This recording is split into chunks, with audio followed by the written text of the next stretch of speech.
மந்திரக்கலை வகுப்பு 6 கூடுவிட்டு கூடு பாய்தல். இந்த வகுப்புல மந்திரங்களின் உச்சமான கூடுவிட்டு கூடு பாயும் கலையை பார்க்க போறோம். விஞ்ஞான வளர்ச்சி இல்லாத பல ஆயிரம் ஆண்டுகளுக்கு முன்பு மெய்ஞான வாழ்க்கை தான் முக்கியமா இருந்துச்சு. பொருள் ஈட்டுவதை விட இறப்பை தடுப்பதில் தான் மக்கள் பெரும் கவனம் செலுத்தினாங்க. பிறக்கிறோம், வாழறோம், ஆனா ஏன் இறக்குறோம்? இந்த கேள்வி மெய்ஞானிகளை தூங்க விடலை. திரும்ப திரும்ப இறப்புக்கான காரணத்தை தேடி அலைஞ்சாங்க. ஒரு கட்டத்தில் இறப்புக்கு காரணம் இந்த உடல் தான்னு கண்டுபிடிச்சாங்க. மனசு எப்பவும் சாகிறது இல்லை, ஆனால் உடல் அப்படி அல்ல.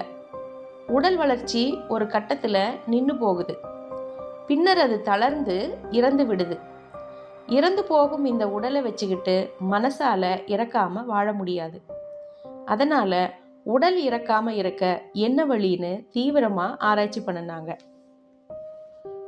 ஆராய்ச்சியின் முடிவுல உடல் தான் எல்லாமும், உடலின்றி உயிர் இல்லை, உடல் அழிவதாலேயே இறப்பு நிகழ்கிறது, உடலை பேணினால் உயிரை பேணலாம். இதற்காக கூடு விடாநிலை அப்படிங்கிற வாழ்வியல் கலையை கண்டுபிடிச்சவங்க தான் சித்தர்கள். கூடுனா உடல்னு அர்த்தம். சித்தர் கொள்கைக்கு நேர் எதிரானவங்க தான் முனிவர்கள்.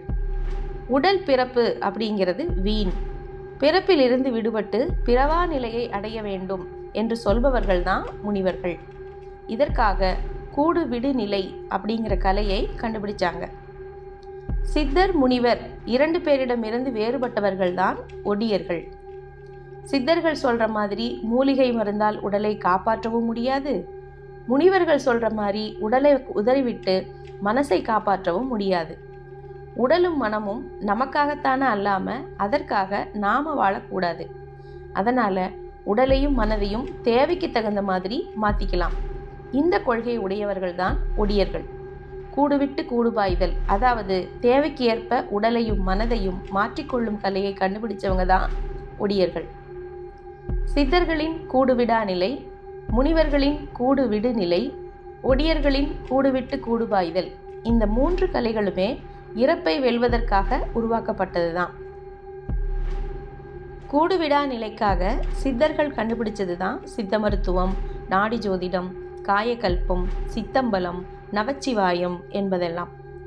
இதை சித்தர் கலை அப்படிங்கிற வகுப்புல தனியா சொல்லித்தரோம். முனிவர்கள் கண்டுபிடித்தது மெய்ஞான கலை, தந்திர கலைன்னு அதை சொல்லுவாங்க.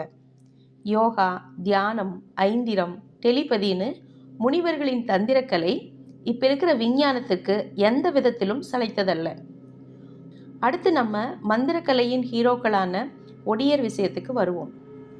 கூடுவிட்டு கூடு பாயும் கலைதான் ஒடியர்களின் உச்சகட்ட கண்டுபிடிப்பு. அதில் ஒரு சிறு சொச்சம்தான் இப்போ நம்ம படிச்சுக்கிட்டு இருக்கிற மந்திரக்கலை. மந்திரங்கள் அப்படின்னா மாங்காயை பழுக்க வைக்க மட்டும் பயன்படுத்துறது அல்ல, மரணமே இல்லாம வாழ வழி சொல்லும் ஒரு அற்புத கலை தான் அது. மரணம் இல்லாம வாழ முடியுமா? அது எப்படி சாத்தியம்? அப்படியானால் மரணம் இல்லாமல் வாழும் ஒடியர்களை எங்கள் கண்முன் காட்டுங்கள் என நீங்கள் கேட்கலாம். அது மட்டுமல்ல, சித்தர்கள் தான் கூடுவிட்டு கூடு பாய்வார்கள், லகிமா மகிமா என உடலை சிறிதும் பெரிதுமாக மாற்றி இன்றும் வாழ்ந்து கொண்டிருக்கிறார்கள் அப்படின்னு நாங்கள் கேள்விப்பட்டிருக்கோம். ஆனால் நீங்கள் அதை மாற்றி ஒடியர்கள் அப்படின்னு சொல்கிறீங்களே அப்படிங்கிற சந்தேகம் உங்களுக்கு வரலாம்.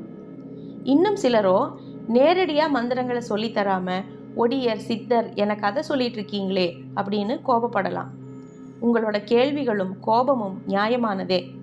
ஆனால் எதற்காக வேத மந்திரங்களை உச்சரிக்கிறோம் அப்படிங்கிற தெளிவு இல்லாமல் வெறுமனே காப்பு மந்திரங்களையும் துதி மந்திரங்களையும் உச்சரிப்பதனால ஒரு பயனும் இல்லை.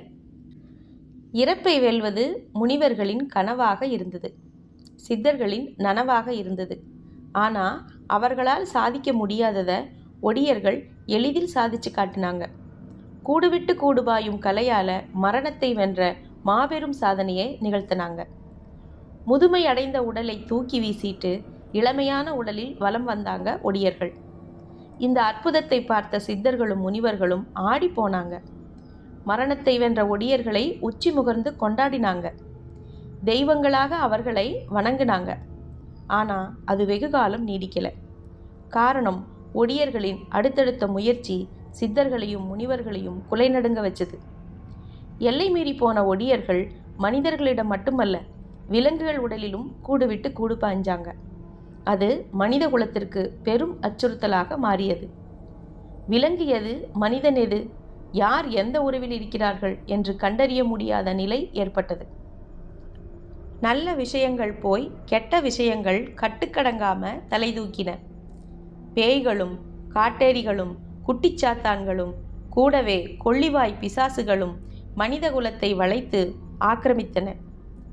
எப்போதும் மரண ஓலங்கள் மனித மனங்களை சிதறி சின்னாபின்னமாக்கின. இதையெல்லாம் கண்களால் பார்த்து சகிக்க முடியாமல் சித்தர்களும் முனிவர்களும் செய்வதறியாது தவித்தனர். இந்த பயந்தாங்கோழி மனிதர்களை வச்சுக்கிட்டு என்ன செய்ய முடியும்? எதிரே விலங்குகளின் உடலில் கட்டுப்பாடற்ற காட்டேரிகளாக ஒடியர்கள் உருமாறி இருந்தாங்க. அவங்களை எதிர்த்து ஒன்றுமே செய்ய முடியாது. அப்போதுதான் சித்தர்களுக்கு ஒடிவேல், வடிவேல், கந்தவேல், வீரவேல், சித்தவேல், ஞானவேல் என்ற அறுபடை வேல்கள் தேவைப்பட்டுச்சு. முனிவர்களோ ஐந்திரம் அப்படிங்கிற பிரம்மாஸ்திரத்தை கையில் எடுத்தாங்க. இது எல்லாம் கட்டுக்கதைகளோ பேய்க்கதை சினிமாக்களோ அல்ல.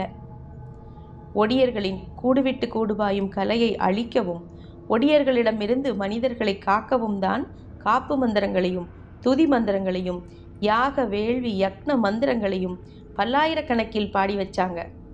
அதுவே ரிக், யசூர், சாம, அதர்வன வேதங்களாக இருக்கு. பைபிள், குரானிலும் இதே சாரம்சமே இருக்கு.